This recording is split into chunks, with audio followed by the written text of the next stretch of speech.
مبارک احمد صاحب نے ایک سوال لکھتے ہیں کہ یہ شعر کہنا کیسا ہے کہ آدم سے چل رہا ہے خطاؤں کا سلسلہ، انسان اپنے باپ کے نقش قدم پہ ہے۔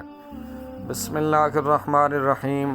الجواب بعون الملک الوہاب، اللہم ہدایت الحق والصواب۔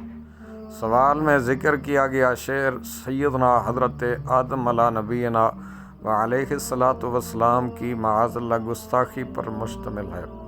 اس شعر کو لکھنے والا سخت گناہ گار ہے اور اس پر توبہ لازم ہے اور تجدید ایمان بھی کرنا چاہیے۔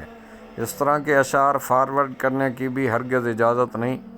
امیر اہل سنت دامت برکاتہم العالیہ لکھتے ہیں کہ تلاوت قرآن کریم یا قراءت حدیث پاک کے سوا اپنی طرف سے حضرت سیدنا آدم صفی اللہ علیہ نبینا وعلیہ الصلاۃ والسلام خواہ کسی نبی کو معصیت کی طرف منسوب کرنا سخت حرام، بلکہ ایک جماعت علماء کرام رحمہم اللہ السلام نے اسے کفر بتایا۔